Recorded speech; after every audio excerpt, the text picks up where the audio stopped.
Júlia Zanata, nossa convidada a partir de agora. Júlia, perdoe o atraso. A gente está falando sobre escola cívico-militar aqui. Acredita, Júlia, vai ter audiência pública no Supremo para tratar de um pedido do PT e do PSOL para inviabilizar as escolas cívico-militares no estado de São Paulo. As discussões que nós temos no Supremo, Júlia, cansativo tudo isso, né, querida? Bom dia, seja bem-vinda, Júlia. É cansativo, mas não é à toa, porque eles têm uma agenda ideológica muito clara de destruição, vingança e ideologização da coisa pública. Pois é. Agora, Júlia, ao mesmo tempo, queria tratar contigo da audiência pública da semana passada, na Câmara, onde você participou, e aí vi a esquerda fazendo alguns recortes inoportunos da tua fala. Sempre contundente, sempre firme, nos questionamentos que você fez a Marina Silva. Essa é outra também que vive de narrativas, aliás, que não se sustentam, hein, Júlia? A Marina Silva ela tem uma imagem muito doce, muito frágil, né? Inclusive de uma pessoa frágil. Então ela usa isso para se vitimizar. Mas na verdade ela até me chamou de fala mansa. Acho algo que eu nunca, esse elogio eu nunca havia recebido na vida. Mas eu falei, fala mansa é a senhora. E aí a esquerda recortou ali, dizendo que eu levei uma lapada da Marina Silva, mas eles não colocaram as perguntas que eu fiz à Marina Silva, e para mim, quem leva a lapada é quem é perguntado e não tem a mínima condição de responder, como foi o caso das perguntas que eu fiz e outros colegas também fizeram, e ela sempre saindo pela tangente, desviando, se vitimizando e colocando a culpa na ação humana e mudanças climáticas, sendo que ela era a primeira, quando o presidente era o Bolsonaro, ela era a primeira a dizer que a culpa era do governo. Então, agora que ela está no cargo de ministra do Meio Ambiente, que o presidente é o presidente dela, em que pese ela já o tenha chamado de corrupto, o Lula, agora ela é submissa ali a ele. Na verdade, eu acho que ela não é submissa a ele, ela é a submissa a interesses internacionais estrangeiros de ONGs, né? Tanto que eu a chamei de capacho de ONG. Aliás, eu perguntei, fiz várias perguntas e depois no final eu falei, então a senhora não é capacho de ONG? Porque recentemente ela se encontrou com o filho do Jorge Soros, ela ouve ONGs que são financiadas por bilionários internacionais com interesses aqui nas nossas riquezas naturais, né, do Brasil. Então, ela não responde esse tipo de pergunta e se desvia a todo momento. E como que ela muda agora da água para o vinho, se antes era culpa do governo e agora é culpa de mudança climática e de ação humana? Então, totalmente incompetente, totalmente incoerente. E teve gente que falou: respeita a história da Marina Silva. Ela deve ser questionada e eu fico chocada com pessoas que estão vendo o Brasil literalmente pegar fogo, a nossa imagem queimada, né? E não só das queimadas, mas a nossa imagem queimada no exterior, de que a gente é incapaz de conter tudo que está acontecendo em relação ao meio ambiente, imagens de animais sofrendo com as queimadas, e a Marina Silva não consegue apresentar uma solução. Eles deram ali um relatório, Pitoli, deram um relatório de coisas que fizeram desde que está acontecendo as queimadas. O que é? Criação de burocracia. Conselho não sei do que, reunião não sei do que, um órgão para monitorar não sei o que, mas não apresentaram dados efetivos do que fizeram. Então, eu falei, a senhora pode ser boa de criar teses acadêmicas, utópicas, de escrever sobre o assunto. Agora, de resolver, a senhora provou que é incompetente. E a senhora deveria pedir demissão do governo, como fez em 2008.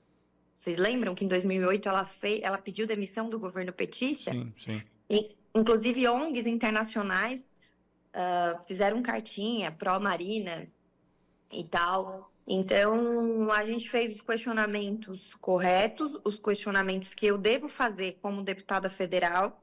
Apresentei dados, né, sobre dinheiro que foi enviado para ONGs em meio a essa crise que nós estamos vivendo, mais de 315 milhões, e ela simplesmente desviou do assunto. Agora, Júlia, só para contribuir, e essa é a fala do Pitoli, tá? O presidente do IBAMA, eu preciso fazer só um registro, é importante que você saiba, é o pior prefeito da história da minha cidade. O cara tem, só para você ter uma ideia, isso não é o Pitoli que está falando, são dados. Ele conseguiu um dinheiro a fundo perdido no Ministério das Cidades em 2009 para a construção da estação de tratamento de esgoto em Bauru, uma cidade de 400 mil habitantes, que ainda hoje, diante da incapacidade desse cidadão, que é presidente do IBAMA, ainda hoje lança 400 litros de esgoto in natura por segundo no Rio Tietê, que é o principal rio que corta todo o estado de São Paulo. O que acontece? Esse cidadão, que hoje é presidente do IBAMA, eu fui entender como ele chegou a essa posição, sempre foi um ambientaloide, que não conseguiu trazer nenhum resultado prático, porque nada fez. Entretanto, ele é muito amigo da Marina, muitíssimo amigo da Marina, e esse cargo, até onde eu sei, me consta, é do Alckmin, de quem ele é amigo também por conta da relação da Prefeitura de Bauru com o governo do estado de São Paulo. Então veja, olha quem está na presidência do IBAMA. E com um detalhe, no intervalo entre o cessar a prefeitura, o seu mandato finalizado na prefeitura de Bauru, em 2016, e ele ser eleito deputado federal com 100 mil votos em 2018, ele foi alocado em uma ONG. Ele foi para uma ONG, Júlia. Então veja, mostra para mim como essa turma funciona. Não, desamparado você não fica, você vai para uma ONG.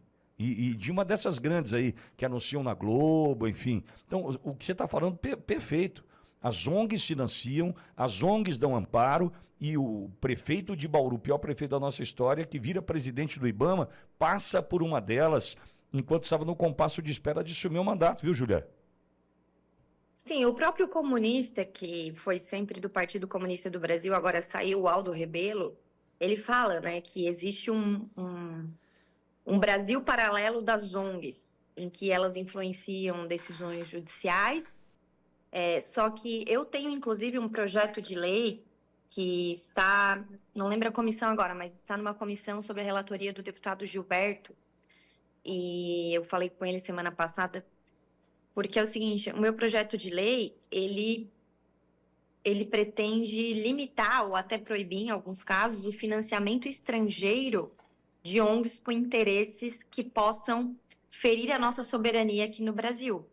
E caso não seja limitado ou até proibido, que essas ONGs, que seja dada transparência a esse terceiro setor, que precisa sim prestar contas de que tipo de trabalho está fazendo e como que está usando esse dinheiro. Até porque tem ONGs que recebem também, além de dinheiro do exterior, dinheiro público. Então, isso é muito importante e é mais do que um assunto ideológico, é um assunto de proteção e garantia da nossa soberania, porque existem, como eu falei, ONGs hoje, que criam um Estado paralelo, só que por trás tem interesses nas nossas riquezas naturais, principalmente, interesses de que o Brasil não se desenvolva. E a Marina Silva, ela é muito ligada a esse mundo que eu falei agora, esse mundo das ONGs. Então, eu fiz uma pergunta bem clara. O Brasil virou capacho verde dos bilionários do exterior? Até onde o Ministério vai submeter os interesses do país para receber os aplausos e os cheques desses magnatas verdes? Porque eu sempre falo, o carbono que eles querem reduzir é você. Enquanto eles ficam falando que tem que reduzir a emissão de carbono, eles estão lá com seus jatinhos, naqueles encontros de falar sobre como os outros países devem se comportar, mas estão com seu jatinho fazendo o quê? O jatinho é o quê? Ar? Não tem Água. Não tem combustível? Então, assim, é uma baita de uma hipocrisia. E aí ela me chamou de ambientalista de ocasião. Acontece que eu nunca usei essa pauta para me promover, essa pauta ambiental. E jamais sentaria naquela cadeira que ela está, porque eu sei que eu não tenho profundo conhecimento do assunto. Mas eu sei dos interesses que rondam aquela pasta. E que hoje a Marina Silva está servindo a esses interesses, que não é o interesse do brasileiro. Então, eu estou vendo os animais passando por sendo queimados, com as patas queimadas.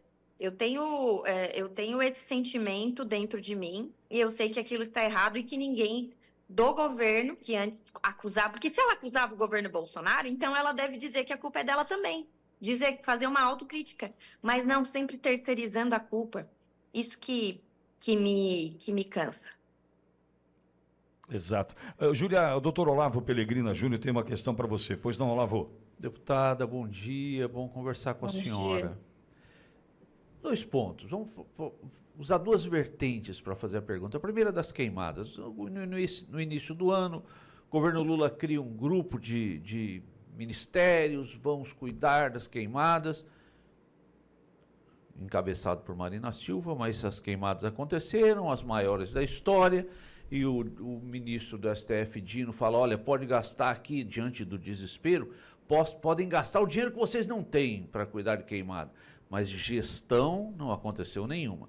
Por outro lado, as ONGs recebendo dinheiro internacional, numa busca de uma espécie de internacionalização da nossa Amazônia. Quando a senhora fala em riqueza, me lembra das plantas que são patenteadas no estrangeiro, e me lembra também de Macron, da França, um país que acabou com as suas reservas, mas aqui no Brasil eles querem impor reservas. Marina nada faz, nada. A pergunta é, Marina é ambientalista?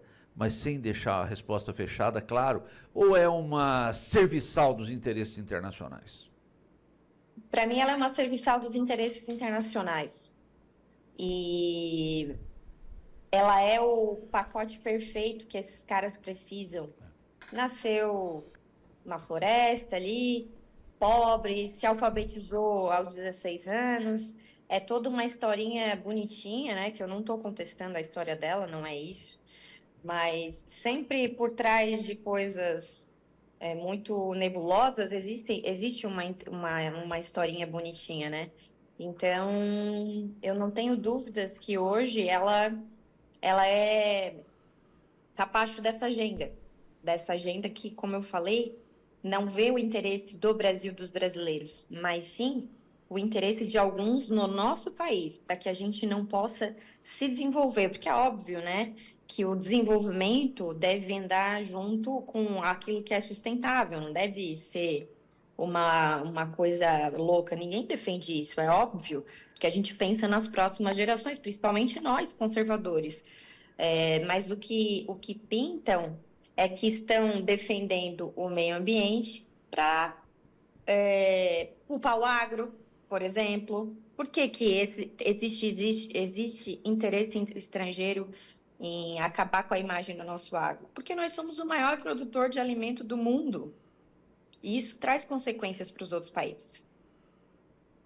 Julia, agora, olhando para a eleição, domingo tem segundo turno, né, uma eleição decisiva para a direita no Brasil, em vista do que temos de desafios para 2026. Tua análise dessa reta final, próximo domingo, e o que vem pela frente pós-eleição, Julia?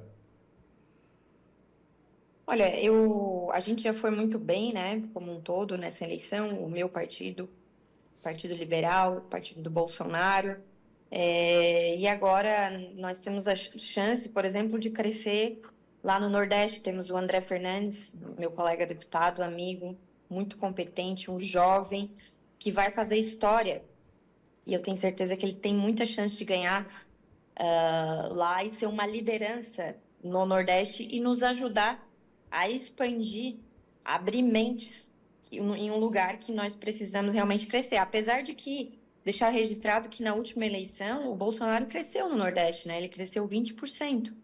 Ele caiu em outros lugares do Sudeste, como São Paulo. Então, eu estou bem otimista, coisa que eu não sou muito, estou bem otimista em relação aos nossos resultados agora no segundo turno também. Perfeito. Julia, te agradeço por demais. estar conosco novamente. Semanalmente é bom te ouvir. Você tem, inclusive, uma parcela da nossa audiência que é fã do teu trabalho. Vi há pouco aqui alguém falando, puxa, a Júlia podia ser deputada pelo Estado de São Paulo. Entendo que temos bons representantes aqui, mas a forma como você traz a tua opinião é que nos motiva por aqui também. No Rio Grande do Sul pensam o mesmo, enfim, fãs espalhados pelo Brasil do teu trabalho e da tua dedicação. Obrigado, viu, Júlia? Eu que agradeço pelo espaço sempre. Toda vez que eu tô na rua, em algum lugar, estive na Auri Verde. Então eu que tenho a agradecer, Pitoli, por todo o espaço que tu me dá. Não, tamo junto. Boa sorte para você, boa semana, Júlia. Obrigada, fica com Deus. Tchau. Amém. Tchau, querida.